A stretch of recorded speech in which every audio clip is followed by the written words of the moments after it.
da semana. Como o São Paulo entra nesta edição da Copa Libertadores? Como favorito? Como candidato? Pode surpreender ou como apenas um figurante? Começo com você, Wilsinho, com um grupo com Tadieres, Alianza Lima e também o Libertad do Paraguai. Queria que você desse um plazinho sobre os adversários e como que o São Paulo entra nessa Libertadores, que é a competição que o São Paulino mais gosta. Boa tarde. Boa tarde, Arnaldo, a galera do chat, Renan. Arnaldo, eu já falei isso até na transmissão lá que eu participei da TNT do sorteio e falo de novo. Eu acho que o São Paulo ele entra nessa Libertadores num momento completamente diferente do que foi o ano passado. Ano passado é o Zubeldia no começo, tendo que conhecer o grupo inteiro. Ele assume no primeiro jogo, se eu não me engano, contra o Barcelona de Guayaquil, um time que ele já conhecia. E ele vai bem, ele ganha bem lá, ganha com uma certa tranquilidade do Barcelona. Ele faz uma Libertadores, uma primeira fase, acho que ele não sofreu um gol, se eu não me engano, né? Foi todos os jogos bem, ganhando, aos trancos e barrancos. A primeira fase contra o Nacional também não. O São Paulo sofre um pouco fora, mas em casa é um jogo tranquilo. E esse ano ele vem com um time, conhecendo o time, conhecendo as peças, e é o meu modo de ver um time que ele se encontra no final do Paulistão. A gente perde por um pênalti duvidoso, mas ele encontra um jeito de jogar. Não. Duvidoso não. Ele talvez. Não sei. Mano, o que é mais duvidoso? O Zizu Rodrigues ou o pênalti contra o Palmeiras, né? E aí, cara, eu acho que o São Paulo ele é bem. Favorito, eu não sei se é favorito, não, mas eu acho que o São Paulo vai muito bem na Libertadores. Chega ali, para mim, no mínimo até a semifinal. E aí, na semifinal, sabe que é um jogo mais assim, mais pegado, mais truncado, mais estratégico, aí a gente vai ficar à mercê de novo da estratégia, do esquema, dos nossos grandes jogadores definirem gol, né? Conseguirem. Enfim, aí a gente sabe como é que funciona. Mas eu acho que São Paulo chega bem forte, tá? Eu não vejo esse grupo como. Eu vejo esse grupo bem tranquilo, com todo respeito, mas é bem. O Tadieres caiu ontem para um time da terceira divisão da Argentina, né? Se eu não me engano. O Libertad, que tem talvez a melhor campanha, eu vejo o São Paulo jogando direitinho nesse 3-5-2, assim vai ter uma primeira fase, aquele nosso tranquilo, né? Não vai ser aquele monte de gol, 4-0, não, vai ser aquele 1-0 magro, 2-0 fora de casa ali, mas eu vejo o São Paulo bem para essa Libertadores. Você, Renan, fala também sobre os adversários ali, que você acha? Você acha que como o Wilsinho tranquilo? E como é que você acha que o São Paulo chega para essa Libertadores, levando em consideração também os concorrentes brasileiros nessa disputa? Boa tarde, Arnaldo, Wilsinho, galera que nos acompanha. Eu tenho mais ou menos a mesma opinião do Wilsinho. Hoje a gente está de acordo, assim. Não vejo o São Paulo como antes de começar o campeonato, como um super favorito, mas vejo com boas possibilidades de brigar. E falo isso por causa desse esquema novo, que esse 3 zagueiros é vida, e você sabe muito melhor do que eu sobre isso, Arnaldo, historicamente, que ele encontrou um equilíbrio dentro do time que, para Libertadores, principalmente jogando fora de casa, é muito bom, né? E isso eu falo por experiência própria. Em 2005, a gente viveu muito à base disso, fora de casa, sendo um time compacto, equilibrado, empatamos todos os jogos fora de casa, e fizemos o nosso dever em casa. Foi assim a primeira fase toda de 2005.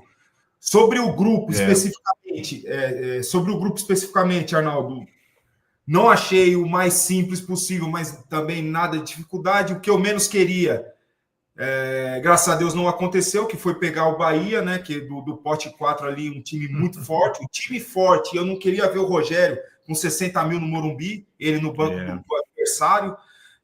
Enfim, e o Bahia tem um time forte. O Bahia tem um time forte, então a gente já contra um adversário ficaria naquela briga de pontos, né? Jogando fora de casa, jogando em casa, mesmo jogando em casa seria um jogo difícil contra o Bahia. Portanto, eu acho que é uma chave completamente acessível, até simples de se classificar em primeiro, nesse momento, com esse equilíbrio desse formato novo que o time está. Acho que a gente passa tranquilo. Aí, os mata-matas é aquela história, né, Arnaldo? É o pequeno detalhe que define uma classificação. A gente viveu isso há 2 semanas atrás. Aquele pequeno detalhe. aquele erro zero que é gritado toda hora no vestiário antes de entrar em campo. Erro zero, é detalhe. Isso que faz a diferença no mata-mata. Mas eu vejo o São Paulo muito mais perto de alguma conquista nos mata-matas do que no Brasileirão, que é um campeonato mais longo. Mesmo tendo uma parada esse ano, né? Vai ter uma parada de um mês, se eu não me engano, né? Do campeonato, Arnaldo, ali em julho, né? Então vai ter uma parada boa do campeonato, mas mesmo assim, é um campeonato que exige um elenco maior, eu digo em número, e obviamente em qualidade também, que daí outros, pelo menos uns 4 aí, eu acho que tem melhor que o São Paulo nesse momento. Então vejo o São Paulo com boas chances de ir chegando, e aí aquele detalhezinho, como o Wilson falou, não perder aquele gol decisivo, não escorregar, não querer sair jogando no momento que tem que dar um bico para arquibancada, enfim, detalhes que definem esses jogos decisivos de mata-mata. Aquela pecinha que fica no VAR lá, se funciona. Que fica na frente do computador, né, Wilson? Galera, assim, a galera já está participando em massa aqui no chat. Chamem parentes e amigos, e por enquanto a pesquisa está dando, a enquete está dando o São Paulo como candidato, não como favorito e não como candidato, e sim como candidato, a maioria. Mais ou menos como você está falando, Renan, mais ou menos como o Wilson falou. E acho que tem uma questão, né, que acho que passa pela resposta dessa enquete, que é o São Paulo normalmente é candidato a essa competição, porque é um clube com intimidade com essa competição. Mesmo quando atuou ou entrou com times mais fracos, com elencos mais fracos, fez boas campanhas, chegou a uma semifinal com aquele time do Paton Bausa, que era era heróico, aquele campeonato que surgiu o Caleri, o Denis foi expulso, o Maicon foi pro gol. E detalhe de juiz também lá na Colômbia, certo ou não? Contra o Nacional de Medellín, o São Paulo foi garfado no Morumbi, na Colômbia, né, na semifinal. Né? Era o Borja, era o surgimento do Borja. Aí. Enfim, acho que o São Paulo, quando ele entra, tamanha acho que a noção, e vocês foram atletas, de quem joga, de quem comanda e de quem torce com essa competição, que torna o São Paulo forte. É uma competição que o São Paulino vive, que o São Paulino gosta. Né? E o retrospecto do São Paulo, sobretudo contra times estrangeiros nessa competição, é muito favorável. Contra time brasileiro, o negócio é diferente. E, ultimamente, a Libertadores tem sido dominada pelos brasileiros. Né? E essa é a condição, e é isso que você chama atenção, Renan. E aí, só para dar, acho que o meu pitaco, é muito difícil para mim. Talvez nos meus anos de jornalista, o mais difícil ano, desde os pontos corridos, para dar algum prognóstico em algum torneio por conta desse calendário muito estranho da parada no meio do ano. Já teve parada para a Copa do Mundo, entre fase de classificação e mata-mata de Libertadores, né? Em outras situações, mas essa parada e a janela gigantesca, segunda no meio do ano, elas podem alterar toda a configuração, alterar os times, como foi o caso do Botafogo ano passado, né? Para a fase mata-mata. O Botafogo era um time na fase classificatória, inscreveu tantos titulares importantes na fase mata-mata que ajudou, eu acho que o Botafogo a conseguir o campeonato. E mesmo assim quase caiu para o São Paulo, né? Exato, é isso. Eu acho que isso mostra um pouco a força do São Paulo, né? Mesmo o Botafogo muito reforçado, o São Paulo jogou melhor no segundo jogo e teve por um fio aí aquela coisa que vocês citaram, o escorregão, o pênalti perdido, a bola na trave, o gol feito, tudo isso aconteceu naquela noite no Morumbi, né? E o São Paulo tem uma coisa, né, dupla? O São Paulino vive tanto isso que o luto pela perda da Libertadores para o Botafogo, ele durou muito tempo. Você compara como é que o corintiano ou o Corinthians vive a Libertadores. O Corinthians saiu da Libertadores, está na Sul-Americana, os caras não estão nem aí, estão querendo ser campeão paulista. O Corinthians já estão comemorando o Paulista. O Corinthians não tem, o Palmeiras já tem, sim, como o São Paulo. Talvez seja recentemente aquele que construiu essa história, mas o Corinthians não tem. O Flamengo não tem, que é tricampeão como o São Paulo. A conexão, isso é para o bem e para o mal, né? Quando perde é quase como acabou o mundo, né? E é uma situação para essa que eu julgo ser a Libertadores imprevisível muito por conta dessa parada. Né? A gente tem a fase de grupos até a parada, a gente tem 12 rodadas do Brasileiro até a parada, e depois da parada tem o mata-mata decisivo da Copa do Brasil, o mata-mata decisivo da Libertadores e os 2/3 restantes do Brasileiro. Tudo isso depois da parada. E não sei se você concorda, o negócio é sobreviver até a parada.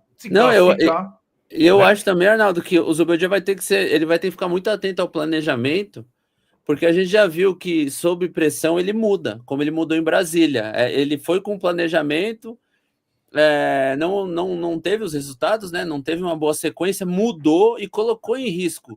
Tudo bem que eu até concordo de certa forma com ele transferir essa pressão para os jogadores, falar, não fizemos, não jogamos e vocês vão ter que jogar, essa pressão é nossa, mas agora do meio, chegando na metade da temporada para o final, ele vai ter que ter um certo cuidado, até porque ele arriscou, ele esticou muita corda do Oscar, do Lucas, dos meninos que já tem ali um certo volume de jogo, até uma certa idade assim. Então eu acho que ele vai ter que ficar bem atento e o planejamento dele até a parada, ele vai ter que seguir a risca. Ele vai ter que sentar, fazer um plano diretor ali de como entregar os jogos até a parada bem e respeitar. Porque qualquer movimento em vão, ele vai expor o jogador a ter que se cuidar na parada, onde era para ele só descansar e fazer manutenção. Infelizmente, sim, eu acho que isso não é possível, sinceramente. Vai depender muito dos resultados, né? O que aconteceu, essa mudança de planejamento que você falou que ocorreu principalmente ali em Brasília, foi por causa dos resultados.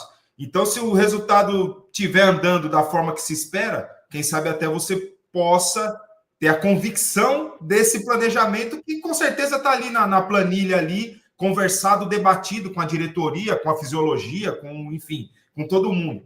Agora, se a bola não entrar no barbante, malandro, você sabe que você está muito melhor que eu, Ciro, que as coisas mudam e mudam muito rápido, né, cara? Infelizmente, e ainda mais para o Zubeldia, que não é a minha opinião, mas é o que se fala, principalmente nesse tribunal da rede social, que ele ainda é instável na função, ainda corre lá seus riscos como treinador de São Paulo. Então, enquanto não tiver resultado consistente, performance e resultado consistente, que dê essa tranquilidade dele ter a convicção do planejamento, infelizmente, cara, poucos treinadores no Brasil têm essa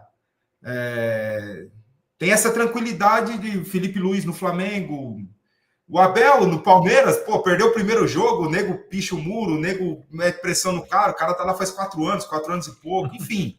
É difícil, cara. Futebol brasileiro, infelizmente, futebol brasileiro, quanto a planejamento, eu concordo com você. Concordo plenamente, mas é difícil. É difícil, eu entendo quando há mudança no meio do caminho. Quando não há convicção no planejamento. Eu entendo perfeitamente, principalmente se tratando aqui de Brasil. É resultado.